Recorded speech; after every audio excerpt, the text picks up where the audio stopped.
আল্লাহ তাআলা কোরআনের এক আয়াতের মধ্যে বলেছেন, উতলু মা উহিয়া ইলাইকা মিনাল কিতাব। আল্লাহ তাআলা নবী করিম সাল্লাল্লাহু আলাইহি ওয়াসাল্লামকে বলতেছেন, ও আমার হাবিব, আপনি তেলাওয়াত করুন মা উহিয়া ইলাইকা মিনাল কিতাব, কোরআন থেকে আপনার উপরে যা নাযিল করা হয়েছে তা থেকে আপনি তেলাওয়াত করুন, পাঠ করুন।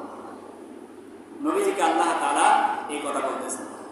নবীজিকে বলার দ্বারা উদ্দেশ্য হলো নবীজির উম্মত যেন কোরআনকে বেশি বেশি করে ধারণ করে, কোরআনকে বেশি বেশি করে পাঠ করে।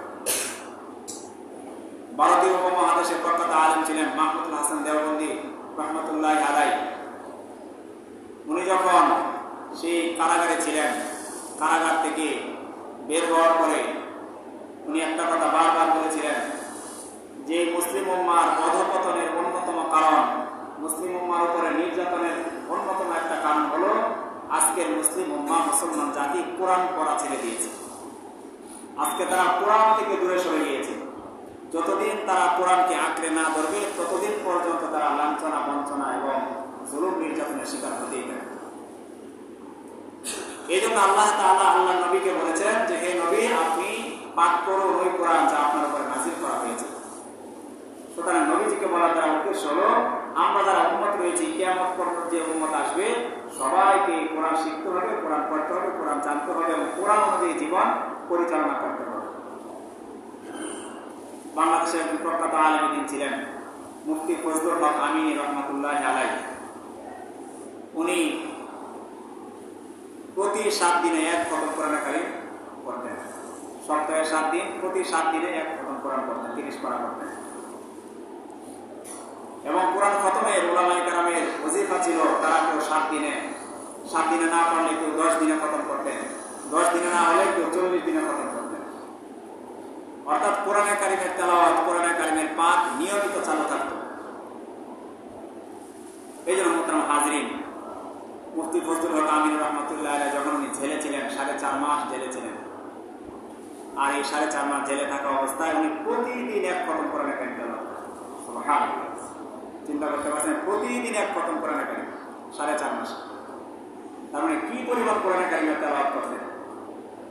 আর আমরা এরকম হতভাগা জাতি, হতভাগা মুসলমান, বড় মুসলমান যে আমরা কোরআন খতম করবো দূরের কথা, আমরা নামাজ পড়ার জন্য যে 4টা সূরার প্রয়োজন হয় 4টা সূরা আমরা সেই সুন্দর করতে পারি না। আফসোস হয় না আমাদের, দুঃখ হয় না? এই জন্য প্রিয় ভাইরা, কোরআন শিখতে হবে, কোরআন বুঝতে হবে এবং কোরআন শিখার পরে কোরআন যে কমপ্লিট একটা জীবন ব্যবস্থা, যে কিতাবের মধ্যে কোনো সন্দেহ নেই, সন্দেহের লেশ মাত্র নেই। আল্লাহ তাআলা কোরআনের শুরুতেই ওপেন চ্যালেঞ্জ করেছে, যালিকাল কিতাব লা রাইবা ফি। এই কোরআন তো এমন এক কিতাব যার মধ্যে কোনো সন্দেহের লেশ মাত্র নেই। এই যে 21শে বইমেলা শুরু হয়েছে গতকাল থেকে, যত প্রকাশনী যত বই বের করবে 21শে বইমেলায়, প্রকাশক কি করবে, বইয়ের শুরুতে দেখবেন লিখে দিবে, যদি কোনো ভুল দৃষ্টিগোচর হয় আমাদেরকে জানাবেন, পরবর্তী ছাপায়, পরবর্তী প্রকাশনায় আমরা সেটা সংশোধন করে দিব। কোরআনের শুরুতে এরকম কোনো কথা আছে? বরং উল্টা আল্লাহ তাআলা চ্যালেঞ্জ করে দিয়েছে, এর মধ্যে কোনো সন্দেহ নেই, কেউ কোনো সন্দেহ খুঁজে বের করতে পারবে না। এই কোরআনকে যে সন্দেহ বের করার জন্য চেষ্টা করবে, কোরআন নিয়ে যে ঘাটাঘাটি করে কোরআনের ভুল ধরার চেষ্টা করবে, সে দেখবেন যে একটা সময় কোরআন ঘাটতে ঘাটতে কোরআনের ছায়া তলে এসে মুসলমান হবে। এবং ওনার ঘটনা ঘটেছে, বড় বড় বিজ্ঞানী, বড় বড় জ্ঞানী আপনারা নেটে দেখেন, কোরআনের ভুল ধরতে এসে কোরআন পড়ে, কোরআন শিখে ইসলামের ছায়া তলে তারা চলে এসেছে। তাহলে মুসলমানদের জন্য অত্যন্ত জরুরি হলো এই কোরআন শিখা, এই কোরআন তেলাওয়াত